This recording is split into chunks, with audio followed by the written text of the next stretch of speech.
মাশাআল্লাহ কত সুন্দর লাল শাক ভাজি দেখো লাল টকটক করছে। কত সুন্দর ইয়াম্মি হয়েছে। তো গাইস লাল শাক ভাজির রেসিপিটা ফুল দেখতে আমার সাথেই থাকো। হ্যালো এভরিওয়ান, আসসালামু আলাইকুম। সবাই কেমন আছো? আশা করি অনেক ভালো আছো। আলহামদুলিল্লাহ আমি অনেক অনেক ভালো আছি। তোমরা যারা নতুন আমার ভিডিওটি দেখতেছো প্লিজ সাবস্ক্রাইব করে বেল আইকন বাজিয়ে আমার সাথেই থাকবে। তো চলো বেশি কথা না বলে রান্নাটা দেখে নিই। তো প্রথমে কড়াইতে তেল দিয়ে পেঁয়াজ, রসুন, কাঁচামরিচ বেশি করে দিয়ে এগুলো এখন লাল লাল করে ভেজে এর ভিতরে আমি লাল শাকগুলো দিয়ে দিব। লাল শাক কিন্তু আমি একটুকুও খাই না, আমার ভালো লাগে না। আমার হচ্ছে কলমি শাক, সবুজ যেগুলো শাক ওইগুলো একটু ভালো লাগে। লাল শাক আমার আম্মু খায়, কিন্তু এটা আজকে আমি রান্না করতেছি তার জন্য একটু খাইছি, মজা হয়েছিল।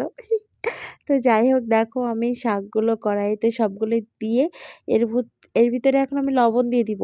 আর লবণ দিলে এই শাকটা একদমই ছোট হয়ে যায়, অল্প হয়ে যায়।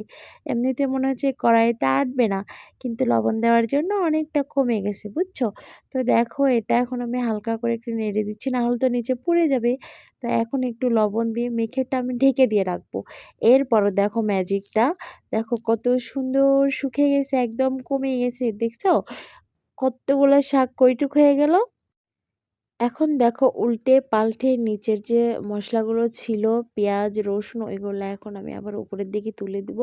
মিক্সড করব যাতে ঝাল লবণটা এই শাকের ভিতরে ঢুকে যায়। এভাবে তোমরাও রান্না করবে। লাল শাক সত্যি আমি খাই না, ভালো লাগে না, কিন্তু আজকে সত্যি অনেক মজা হয়েছিল। কারণ আমি একদম কড়া কড়া করে ভাজছিলাম, এটা একটু অন্যরকম হয়েছিল। আমার আম্মু বলছে এইভাবে কেউ জীবনে শাকভাজি করে না, আমি করছি তাও তাও নাকি মজা হয়েছে। মানে একটু আনকমন হয়েছে, স্বাদ হয়েছিল, একটু বেশি করে তেল দিয়েছিলাম, পেঁয়াজ রসুন বেশি বেশি করে দিলাম, এই জন্য মজা হয়েছিল, বুঝছো গাইস?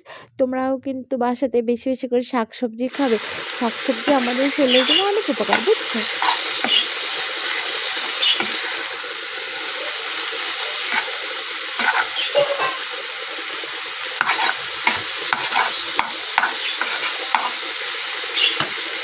তো এখন আমি এগুলো উল্টে পাল্টে দিচ্ছিলাম, দেখো কত সুন্দর কালারটা এসেছে, দেখছো? একদম তেল দেওয়ার পরে, তেল দেওয়াটা তোমাদের দেখালাম না, এর ভিতরে আমি তেল দিয়ে দিয়েছি। এখন দেখো কত সুন্দর লাগতেছে, মাশাআল্লাহ। এটার ভিতরে যদি চিংড়ি মাছ দিতাম আরো বেশি মজা লাগতো। আমি ভাবছি নেক্সট টাইম কোনো একদিন লাল শাক ভাজি করলে এর ভিতরে আমি চিংড়ি মাছ দিব। তো দেখো আমার শাক ভাজিটা কমপ্লিট হয়ে গেছে, যেহেতু শাক ভাজি করতে অনেকটা বেশি টাইম লাগে না।